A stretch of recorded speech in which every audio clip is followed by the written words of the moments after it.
कितना आसान है भगवान के संरक्षण को, भगवान के वरद हस्त को पाने का, बस केवल उनके समर्पित हो जाना। और समर्पित तो हम लोग खूब हुए। स्त्री पति के समर्पित होती है, पति स्त्री के समर्पित होता है, बच्चा माँ बाप के समर्पित होता। हम लोगों ने क्या समर्पण किया? नहीं।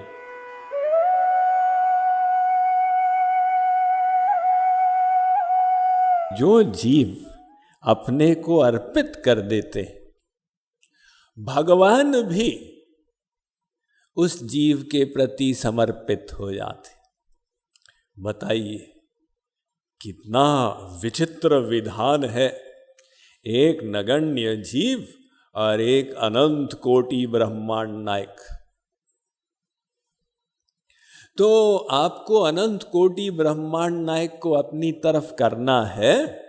आपको बस इतना ही करना है कि आप उनके बन जाओ। ये तो कोई कठिन काम नहीं। आप उनके बन जाओ तो वो आपके बन जाएंगे। जब जीव इस बात को मान लेगा, वो विभोर होके और शरणागत होगा। भगवान कहते हैं, जो तू धावे एक पग तो मैं धाऊं 60। तुम मेरी तरफ एक कदम रखो, मैं तुम्हारी तरफ 60 कदम रखूंगा। लेकिन जो तू कर रहा काठ, तो मैं लोहे की लाठ। अगर तुमने बदमाशी की तो मैं कर्म के विधान के अंतर्गत आऊंगा तुम्हारे पास, कोर्ट केस, बीमारी आदि के रूप में। तो कितना आसान है भगवान के संरक्षण को, भगवान के वरद हस्त को पाने का, बस केवल उनके समर्पित हो जाना। और समर्पित तो हम लोग खूब हुए। स्त्री पति के समर्पित होती है, पति स्त्री के समर्पित होता है, बच्चा माँ बाप के समर्पित होता। हम लोगों ने क्या समर्पण किया? नहीं। एक कामी पुरुष कामिनी के समर्पित होता, एक लोभी व्यक्ति सेठ के समर्पित हो जाता, क्योंकि उनको लगता है यहां से हमारा स्वार्थ सिद्ध होगा। महाराज जी कहते हैं, स्वार्थ तुम्हारा भगवान से सिद्ध होगा, क्योंकि वो अपने को समर्पित कर देंगे।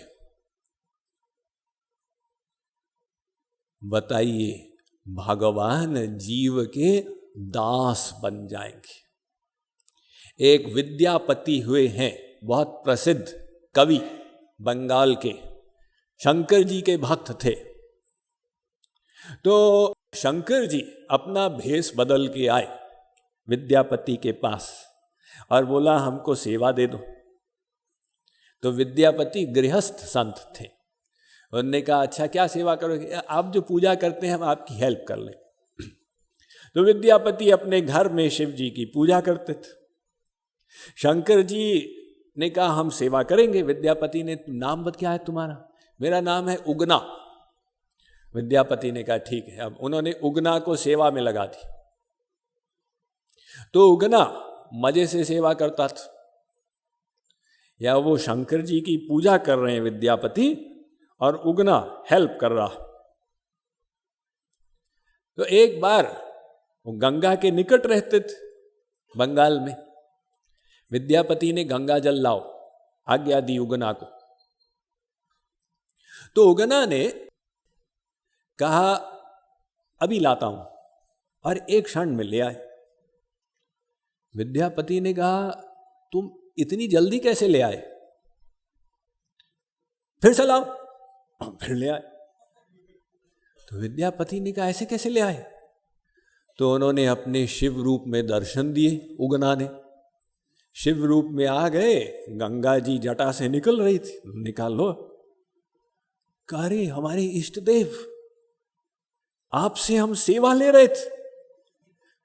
हे भगवान, नमः शिवाय, नमः शिवाय, नमः शिवाय। बहुत बड़ी गलती हो गई। शिवजी ने कहा, देखो मैं अपने आनंद के लिए आया हूं, तुम्हारे साथ रहने में मुझे मजा आ रहा, तो मैं रहूंगा, ऐसे ही रहता जाऊंगा, लेकिन शर्त है किसी को बताओगे नहीं।